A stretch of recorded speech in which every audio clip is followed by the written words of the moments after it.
Hey guys, welcome back to the channel. My name is Jonah. This is the 1010 Club, and normally we are down in the basement, and we'll be there in a second. Right now we're hanging out with Arthur in the backyard, also getting some shots of the Mako GMT. This releases in just a few days, so let's check out all the specs. Also the finishing on this watch. It's an affordable watch, but not a cheap watch. So what are we gonna be getting for this money? Also check out the new colorways and a Lume shot with the full Lume dial. All right, let's go downstairs. Yeah, he's ready. So this is the second release, and with the new release are some new colorways. And they definitely kind of stepped out of the box, added some more creativity with these colors. I have the fully lumed dial with that orange accent chapter ring and the black ceramic bezel insert. There's also a new blue purpley meteorite dial with a really cool purple GMT hand. There's a turbine white mother of pearl dial. There's a black dial, a blue dial, plenty to choose from. I think there's only 300 of each though, so if you're interested, jump on it sooner than later.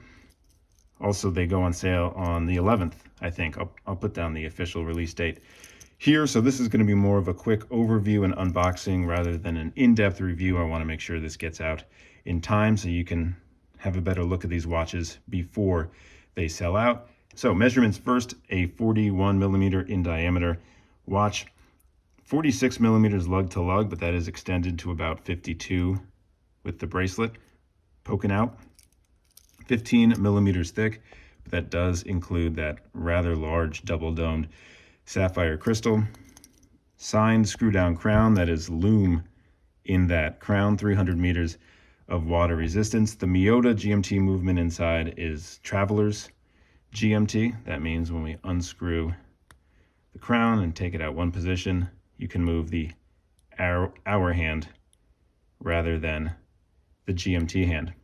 A nickname for this is a true GMT movement.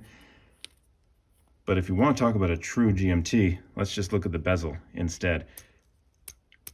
48 click bi-directional bezel, which is needed for GMT watches. A lot of micro brands, even if they put out a GMT watch, will have like a 120 click unidirectional bezel. 20 millimeter lugs. This bracelet tapers down to 18 millimeters at the clasp. Fully milled in and out with a big old Zelos logo. And one of the cooler details on this watch is it does have the tool-less micro adjustment system. So you just kind of pull up and out. And then if you need to make it tighter, you just push in. Last detail for specs is the weight. Sized for me, my 7-inch wrist, this weighs about 170 grams. So this is a heavier watch.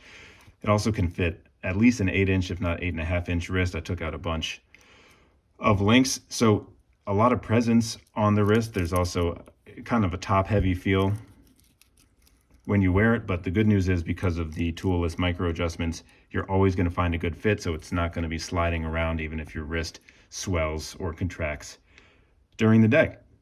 Legibility is, I would call, perfect.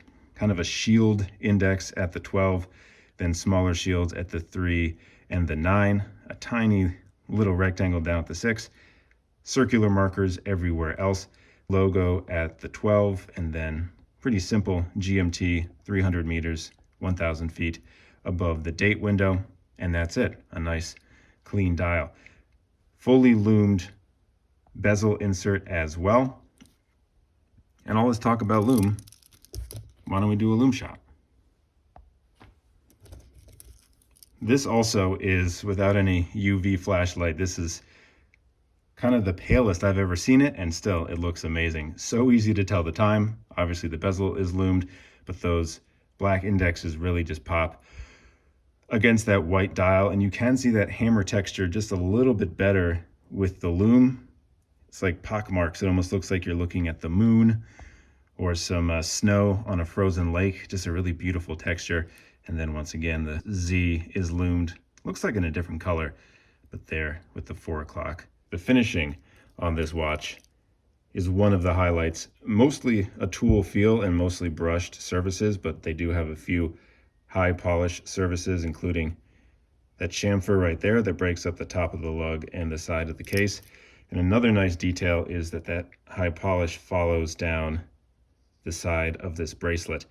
This oyster style, almost fully articulating bracelet with screw pins, which is a very nice bracelet to have.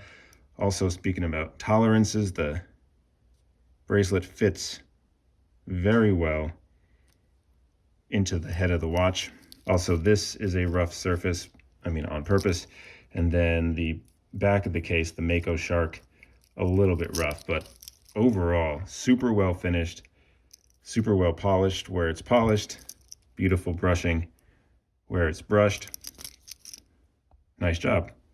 Also, check out this Zelos watch carrying case that it came with.